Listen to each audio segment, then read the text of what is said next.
Daddy fire all his cronies today." Claire Sullivan spoke that heavy sentence with the freshly stamped divorce decree still warm in her trembling hand, standing on the grand imposing steps of the Suffolk County Courthouse in downtown Boston.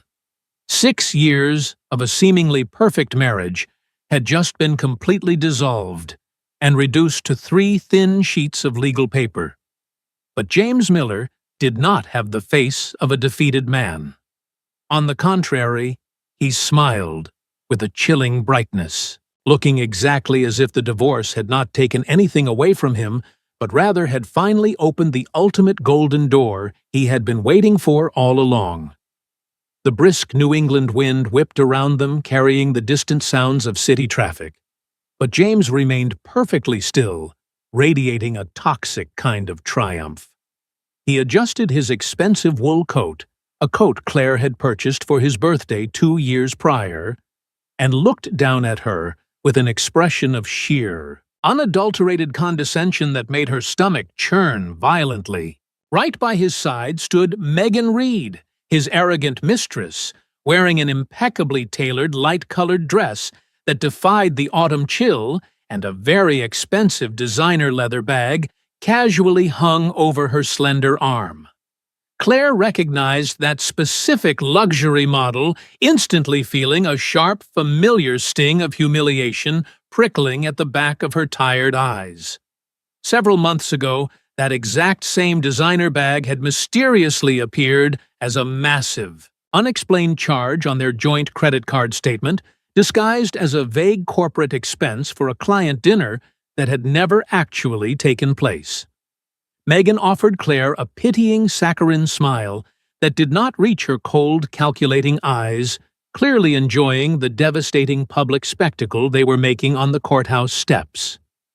The morning commuters rushed past them, oblivious to the quiet, domestic tragedy unfolding on the historic granite pavement, while Claire simply stood there, gripping her leather purse tightly, trying desperately to maintain whatever small shred of dignity she had left after months of endless, agonizing legal battles. James leaned in just close enough so that only Claire could hear his venomous words over the dull roar of the Boston traffic. "It is finally done, Claire. We are finally right where we belong, each in our proper place," he whispered smoothly, his breath smelling faintly of the expensive peppermint coffee they used to share. Claire did not step back. Instead, she slowly and deliberately tucked the court decree into her bag right next to her state identification card, the heavy brass keys to her late mother's apartment in Beacon Hill, and a folded receipt from the accounting firm she had been actively avoiding for several agonizing days. Megan let out a low, mocking laugh, leaning against James's arm with an exaggerated sense of ownership. "You have the wealthy family name, the expensive apartment, and the prestigious family business, but you clearly have absolutely no idea how to keep a real man happy." Megan sneered, her voice dripping with venom. Claire swallowed, the heavy, bitter lump in her dry throat, her heart pounding erratically against her ribs, but she absolutely refused to lower her gaze or give them the satisfaction of seeing her cry. It was then that James added, with a terrifying, unnatural calmness that sent a sharp, freezing chill straight down the back of her neck, "Do not try to play the strong, independent woman now, sweetheart. In your father's prestigious real estate company, your father is no longer the one giving the orders. My family is pulling the strings now." That particular statement did not sound like the bitter spite of a scorned ex-husband. It sounded like a meticulously prepared, highly calculated warning of impending doom. The sheer confidence in his dark eyes made the bustling city around her suddenly feel completely silent and suffocatingly small. He was not just taking half of their shared assets. He was implying a total, hostile takeover of the legacy her grandfather had built from scratch.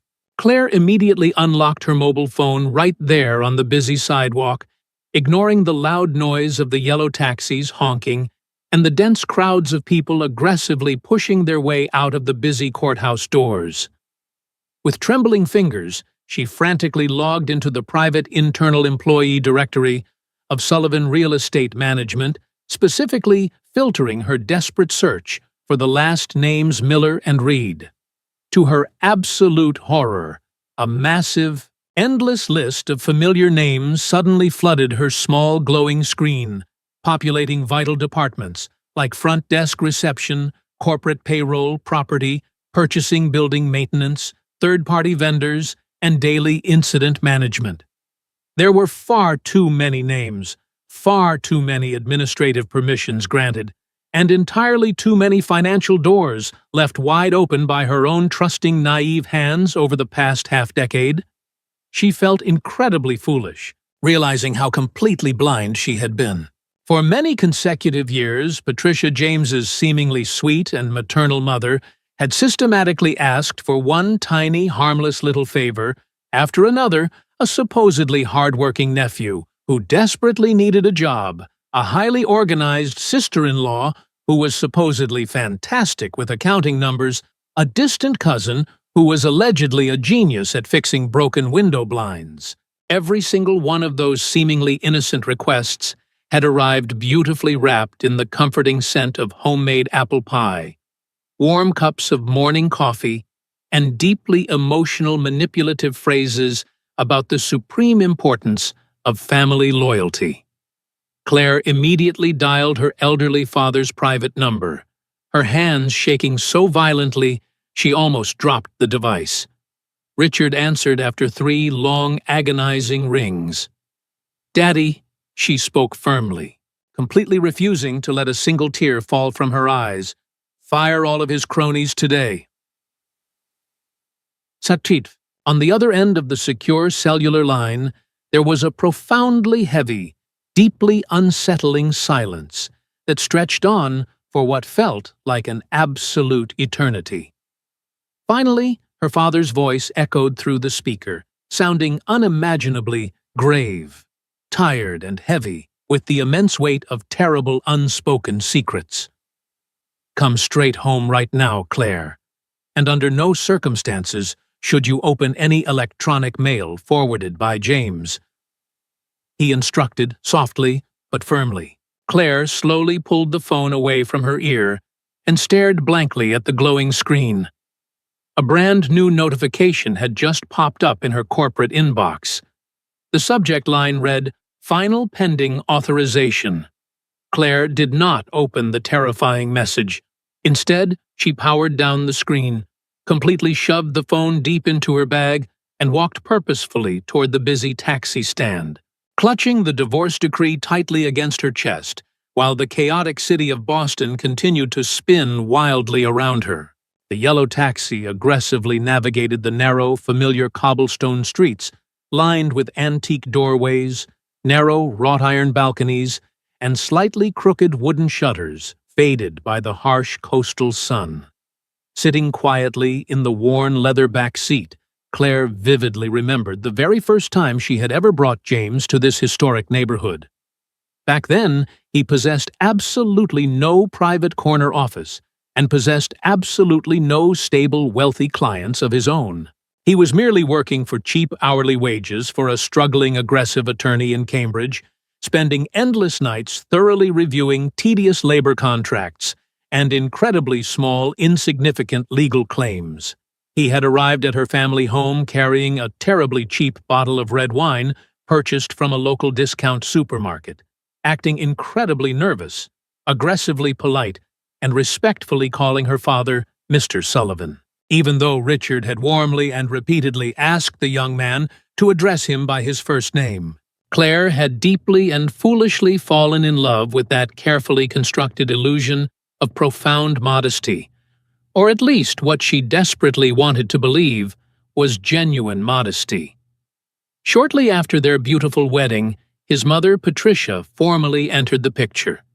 At the very beginning, she would randomly appear on lazy Sunday afternoons, carrying a freshly baked apple pie that was still wonderfully warm to the touch, constantly asking about Richard's declining health, and loudly proclaiming to anyone who would listen that Claire was the precious daughter she had never been blessed with. Patricia possessed an incredibly soft, deeply manipulative way of asking for monumental favors. She absolutely never demanded anything.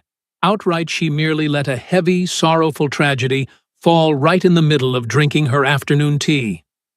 "My poor nephew is currently unemployed, the poor sweet thing. Could he perhaps just help out at the front desk? Just for a little while. He is a very nice boy." That supposedly nice nephew was merely the first subtle infiltration into the family empire. Soon after, a highly organized sister-in-law mysteriously arrived to supposedly assist the overwhelmed corporate accounting department, followed rapidly by a distant cousin who supposedly knew how to expertly repair broken window blinds, and then a random neighborhood acquaintance specifically hired to thoroughly clean the various luxury tourist apartments scattered across the city. Every single favor seemed incredibly small, almost fundamentally human, and entirely understandable. Outright refusing any of these seemingly desperate pleas would have sounded exceptionally cruel and heartless. However, Richard, with his decades of ruthless business experience, saw right through the elaborate charade.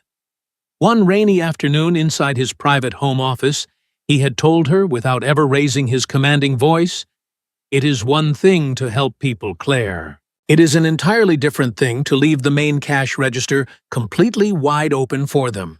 Claire had become incredibly angry at her father's suspicious words.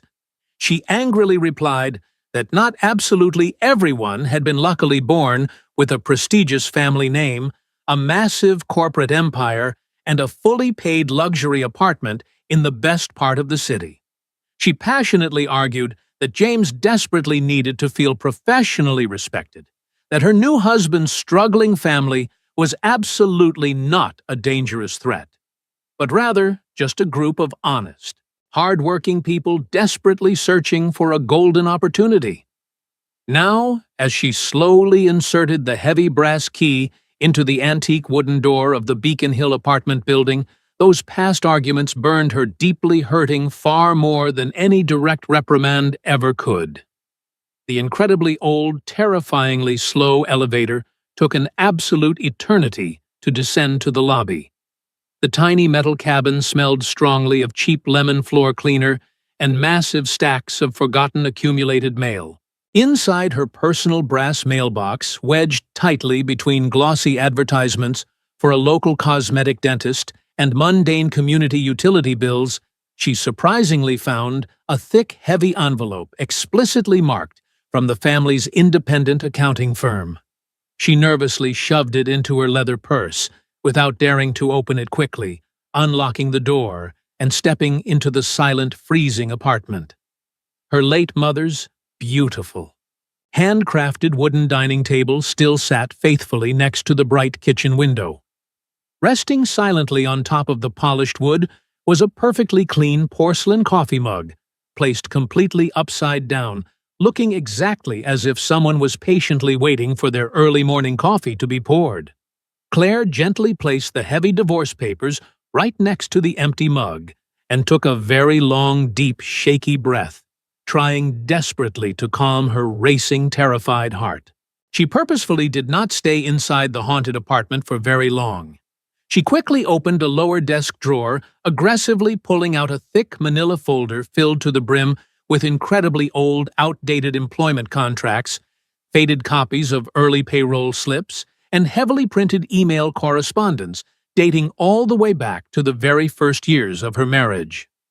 Armed with this historical ammunition, she marched back downstairs, hailed another taxi, and instructed the driver to take her directly to the family's incredibly exclusive boutique hotel, located right in the heart of the bustling Back Bay district. She desperately needed to verify one specific crucial date. Just one single piece of information to confirm her worst, darkest suspicions. As she quietly descended into the humid, loud basement level, standing right next to the massive industrial laundry machines, she suddenly heard her name whispered. "Miss Claire," the voice called out softly. It was Mary, the deeply loyal, hard-working head floor maid, who had dedicated 18 long years of her life dutifully working for the Sullivan family.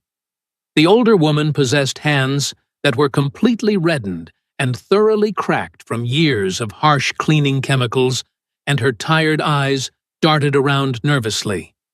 She carefully looked up toward the main staircase before quickly pulling a severely worn, remarkably old blue spiral notebook straight out of her faded cloth tote bag.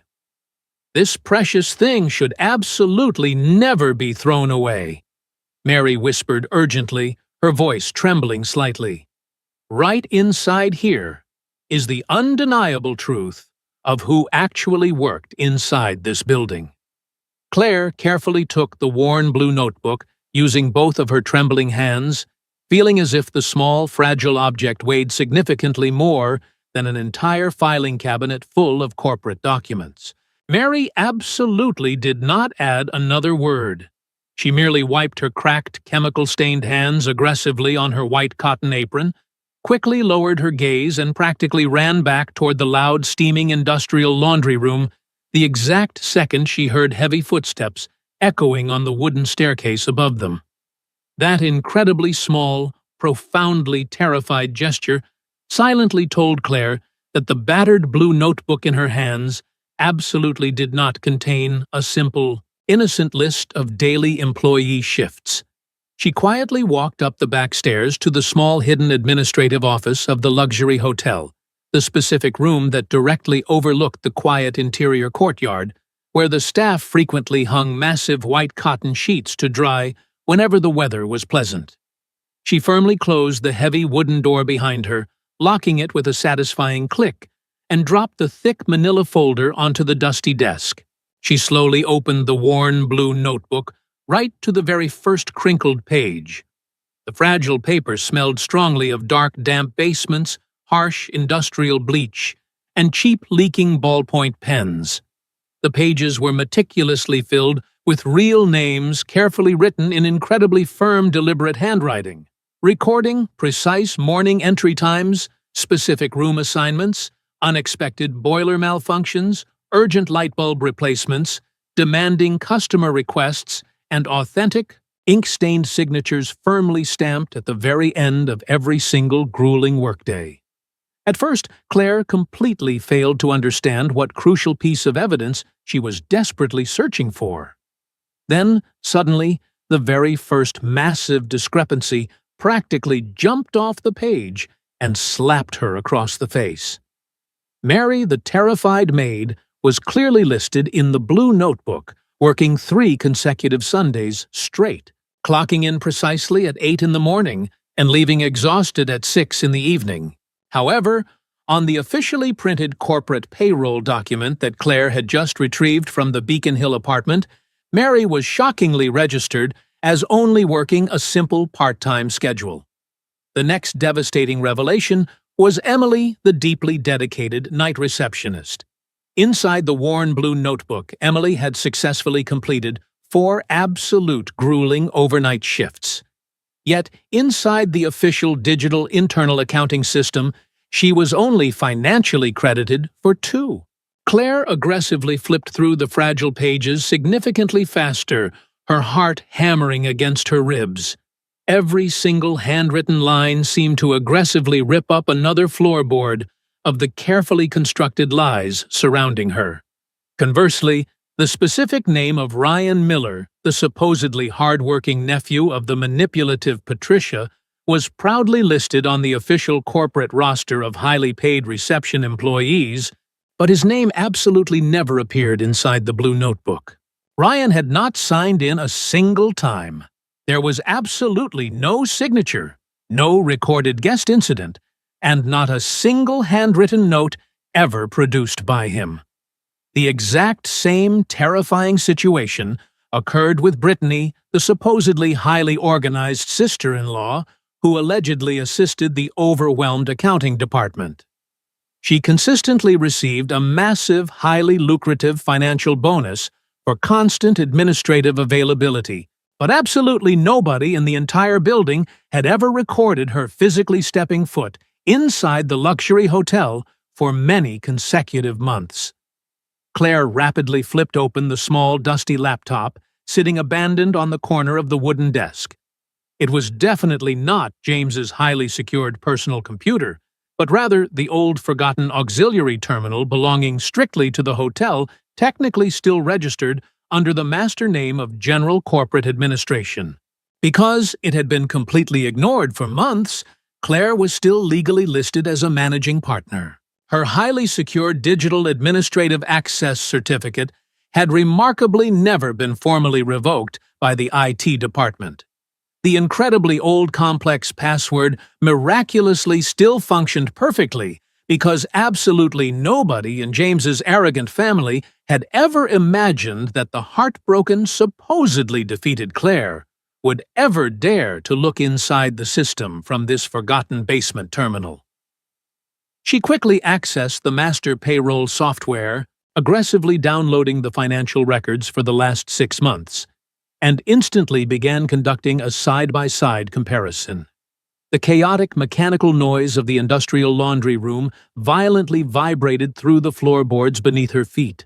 Massive washing machines spinning aggressively, heavy plastic buckets being loudly dragged across concrete, and a cheap radio quietly broadcasting a mundane midday talk show.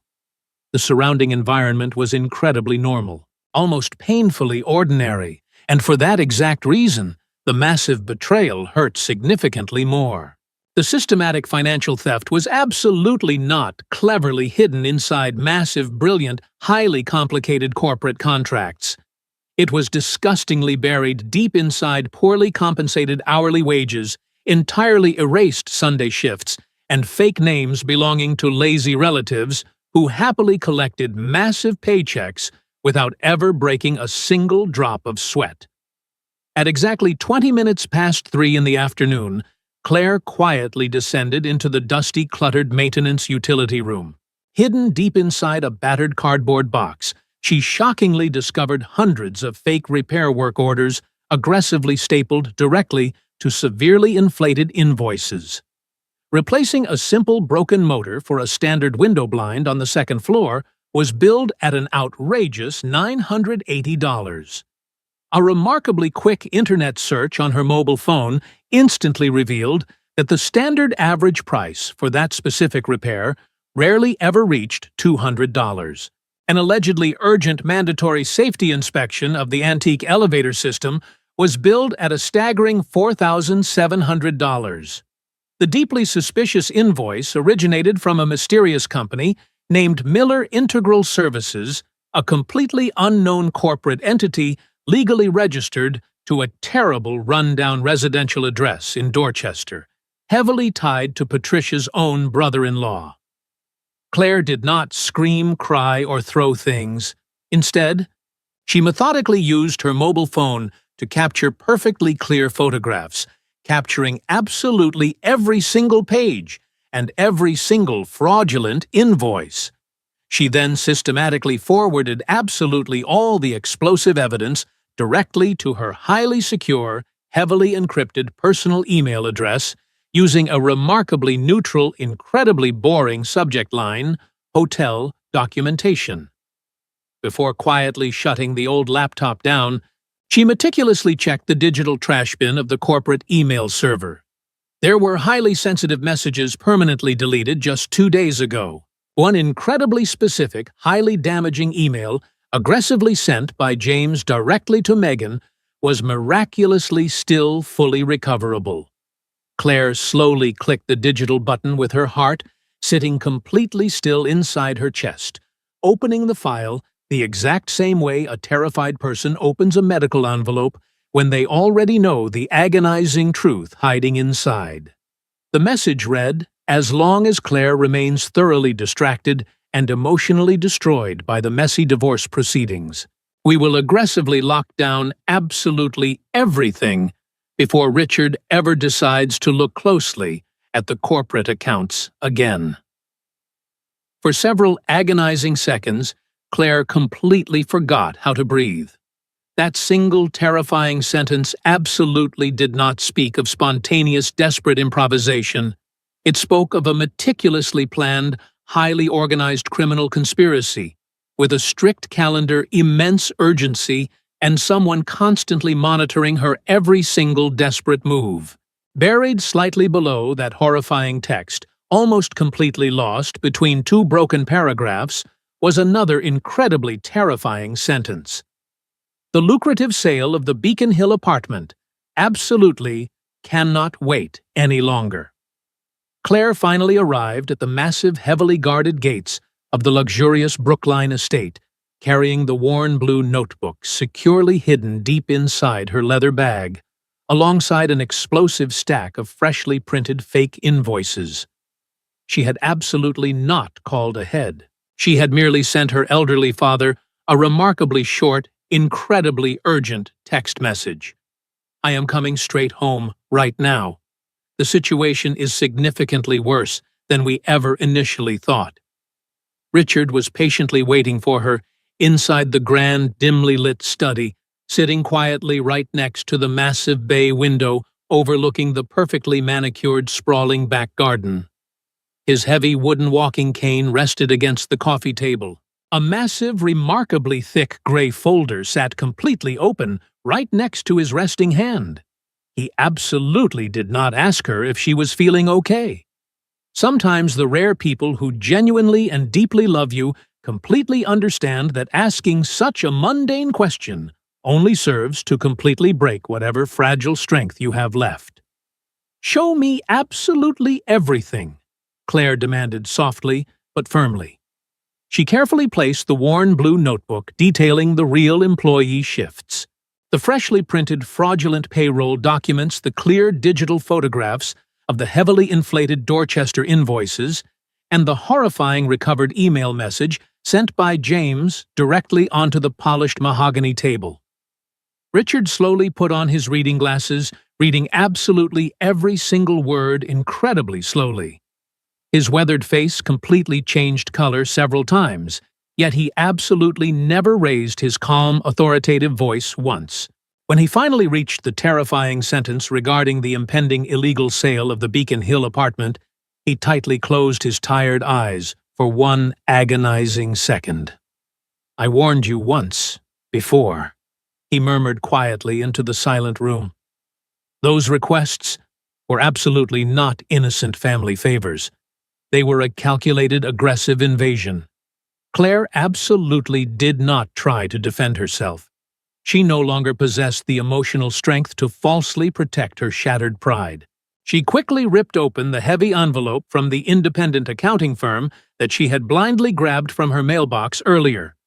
Inside, she discovered a terrifying bright red warning notice explicitly detailing massive payment discrepancies. The total corporate personnel costs had violently skyrocketed by 38% in just 2 short years. The daily maintenance incidents and repair bills had magically tripled without any logical explanation. 3 supposedly brand-new highly paid corporate vendors miraculously shared the exact same residential billing address as Patricia's immediate family members. Richard slowly pushed his incredibly thick gray folder directly across the mahogany table toward her trembling hands. Tucked safely inside were his own meticulously gathered personal notes, suspicious community association receipts, massive bank transfers to unknown individuals that he absolutely did not recognize, highly suspicious duplicate repair budgets, and a single handwritten note scrawled on yellow paper. It explicitly read, "Absolutely do not take any legal action without securing undeniable labor proof first." "I absolutely did not want to aggressively fight with my only daughter over mere corporate rumors," Richard explained softly. "I desperately needed you to witness the devastating truth with your own 2 eyes." Claire felt an overwhelming wave of deep, burning shame, but also something wonderfully new. She felt a powerful, incredibly clean sensation that was significantly stronger than pure, blind rage. She meticulously organized the scattered papers strictly by chronological date, pulled a fresh, clean notepad from her leather bag, and immediately began aggressively writing down every single name involved.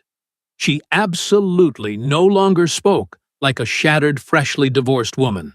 She spoke with the commanding authority of someone who had just finally realized exactly who started the massive fire, burning her house down. At exactly 5 o'clock in the afternoon, they placed an urgent call to Laura, their incredibly ruthless, highly trusted corporate attorney, and Julian, the brilliant, fiercely loyal financial accountant who had proudly worked for the Sullivan family for over 20 incredible years. They both arrived exactly 1 hour later. Still wearing her heavy wool winter coat, Laura immediately demanded black coffee. Julian slowly placed an incredibly old, highly reliable calculator and a heavily secured laptop covered in federal tax stickers directly onto the polished mahogany table. The very first legal warning from the attorney was crystal clear. They absolutely could not legally fire everyone simultaneously in a massive emotional fit of rage. If they executed the terminations incorrectly, the Miller family could aggressively sue the company for massive wrongful termination payouts and successfully present themselves to the media as innocent victims of a wealthy, deeply vindictive family. "Then we will execute this flawlessly," Claire stated with absolute, unwavering conviction. During the next 2 grueling hours, Claire systematically signed significantly more legal documents than she had during the entire morning of her divorce proceedings. Laura meticulously drafted certified legal suspension letters for every single employee who absolutely lacked legitimate proof of work. Julian aggressively locked down the master corporate payroll software straight from his highly secured accounting terminal, completely blocking all outside access.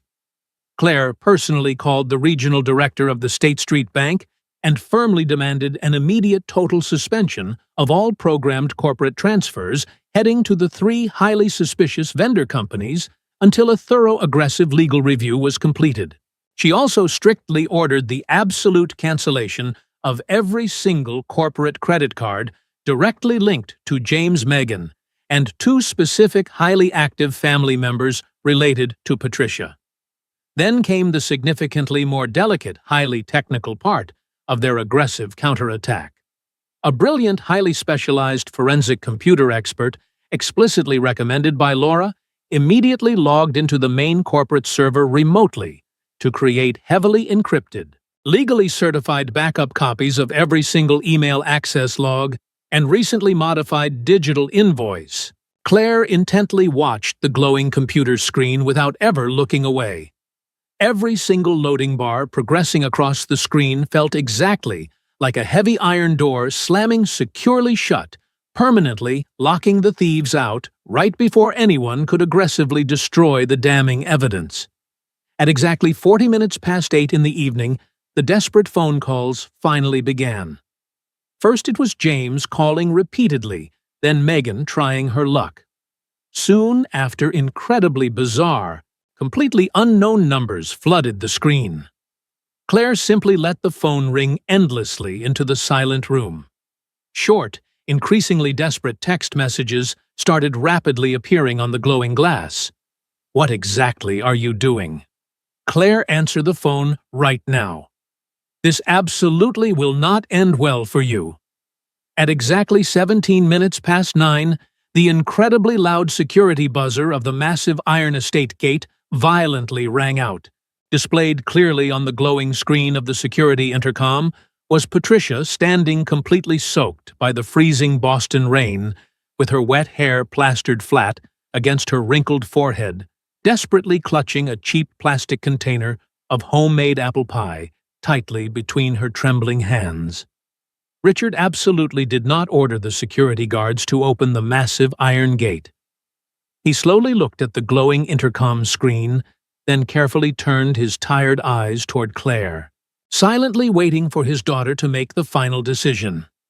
That profoundly heavy, silent pause made her finally understand something incredibly important. She was absolutely no longer the fragile, naive daughter who desperately needed to be shielded from the brutal blows of reality. She was now the absolute leader who had to aggressively absorb the impact and fight back.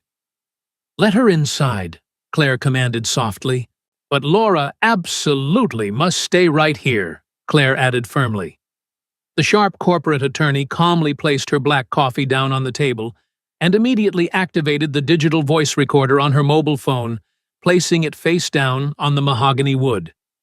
Julian quickly shut his secured laptop and aggressively gathered the highly sensitive financial papers into his briefcase. A deeply strange, incredibly heavy silence quickly fell over the massive house, broken only by the aggressive sound of the freezing rain violently hitting the thick glass windows. Patricia finally appeared in the grand study, still wearing her completely soaked winter coat, and desperately clutching the pathetic plastic container between her trembling hands. The homemade pie looked incredibly absurd, almost entirely obscene, sitting right next to the massive stack of certified legal suspensions and blatantly forged maintenance invoices. Her expensive mascara was running terribly down her pale cheeks, but her calculating eyes were absolutely still running the numbers. "Claire, my sweet daughter," Patricia began, her voice dripping with fake emotion. "There was absolutely no need to take things this far." Claire completely ignored the incredibly manipulative word, daughter. She simply pointed directly at an empty wooden chair. "Please sit down, Patricia." The incredibly cold, highly formal greeting completely derailed the older woman.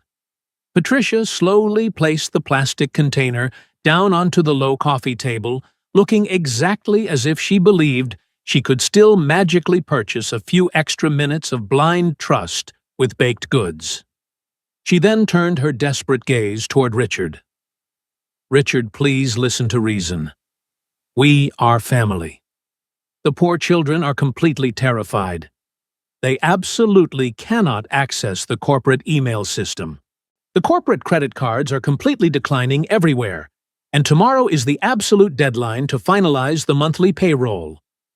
Patricia pleaded desperately. "We are absolutely no longer family," Claire stated with ice in her veins. "And only the legitimate, authentic payroll will be strictly honored." Patricia swallowed incredibly hard, her throat visibly bobbing for the very first time. She absolutely had not braved the freezing rain to casually ask for another small favor for a distant relative. She had come here begging for emergency oxygen to save their rapidly sinking criminal ship. Just please reactivate everything strictly until the end of the month. Reactivate the accounts just until the end of the month, and then we can all sit down and calmly discuss this situation like reasonable adults. James is incredibly nervous. Megan is terrified. You have absolutely no idea. You have no idea the massive amount of damage an emotional, hot-headed decision can cause." Patricia threatened weakly. Claire firmly pressed both of her hands down against her knees just to stop herself from violently clenching her trembling fists. "What exactly happens at the end of the month?" Claire demanded sharply. Patricia nervously licked her dry, trembling lips, glancing sideways at Laura, the attorney, and then quickly at Julian, the accountant.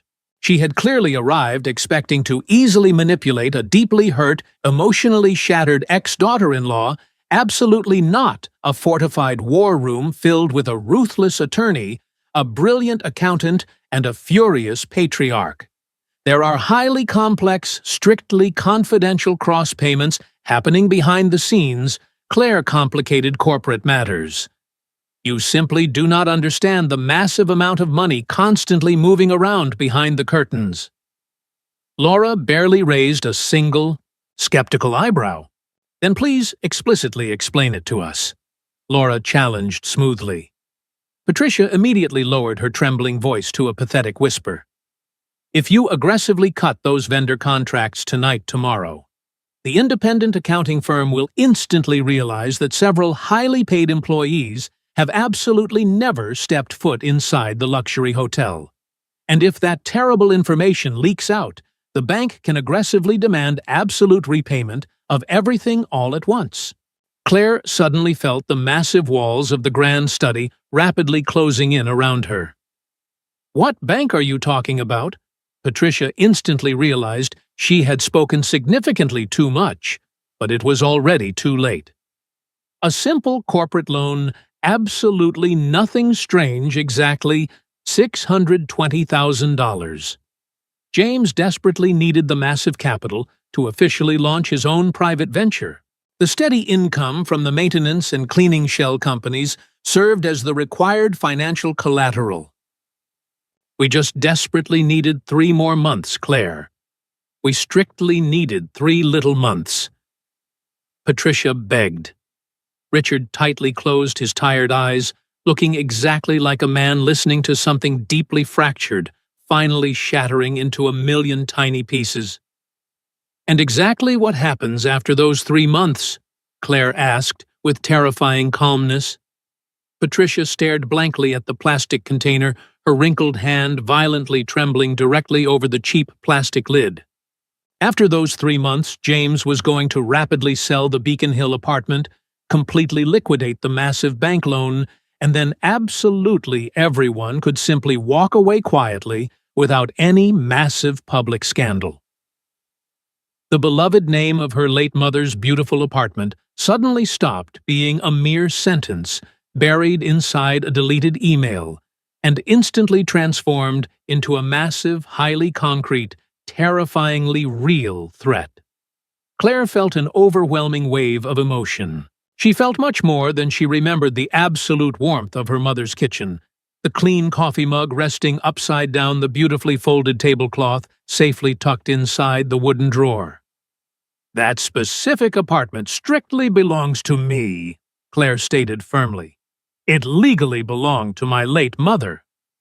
Patricia's face instantly turned completely white, completely drained of all blood.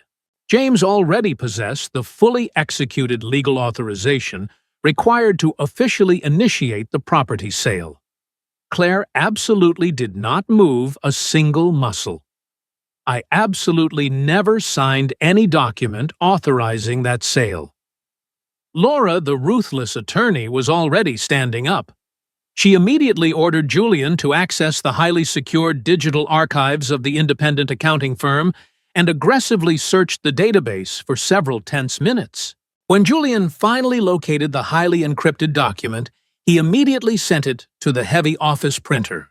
It was absolutely not a finalized, legally binding property deed, but rather a highly detailed forged private authorization specifically prepared to be officially presented at the notary office, magically elevating it to a binding power of attorney the exact second Claire supposedly ratified the signature. The heavy machinery of the printer sounded incredibly loud and violent inside the dead silence of the grand house. Printed clearly on the very last page of the document was a signature, the name of Claire Sullivan perfectly slanted, looking almost incredibly perfect. Almost. Claire stared intently at the printed paper without ever physically touching it. There was one incredibly small, fatal detail missing a highly specific, unique curve strictly in the letter L that was only ever executed by someone who had spent years carefully watching her sign community checks, utility receipts, and holiday greeting cards. Claire calmly confronted her manipulative former mother-in-law, Patricia, after exposing a forged authorization bearing Claire's fake signature. Instead of arguing, she had the document secured as evidence and escorted Patricia out with dignity. The next morning, James launched a public smear campaign falsely portraying Claire as mentally unstable and accusing her of threatening the company out of revenge. Rather than responding emotionally, Claire and her attorney Laura quietly initiated a lawful financial and labor audit, encouraging honest employees to submit evidence directly to an independent legal office. One after another, workers came forward with payroll records, security footage, fraudulent invoices, overtime violations, and other proof exposing years of corruption, while a forensic handwriting expert officially confirmed that the signature on the authorization had been skillfully forged. As more evidence emerged, including security footage showing Megan disguised while assisting James during the attempted property transaction, Laura learned that James planned to finalize the illegal sale of Claire's late mother's apartment the following morning. Claire spent a sleepless night preparing herself, then arrived with Laura Richard, the handwriting expert, and the chief notary after James had already presented the forged documents to the buyer. At the critical moment, the chief notary immediately suspended the transaction because of credible evidence of document fraud. James desperately claimed Claire was unstable, but she calmly presented her mother's inheritance deed and the official police report proving she had never authorized the sale. The buyer immediately withdrew from the deal. Megan was confronted with the incriminating security evidence, and Patricia watched in horror as two police officers entered the room to investigate the attempted fraud. Without shouting or seeking revenge, Claire defended her legal rights with confidence, professionalism, and undeniable evidence. Through patience, truth, and respect for the law, she reclaimed not only her inheritance, but also her peace of mind, realizing that true victory is never achieved through anger or retaliation, but by protecting one's dignity, setting firm boundaries, and refusing to let others define one's worth.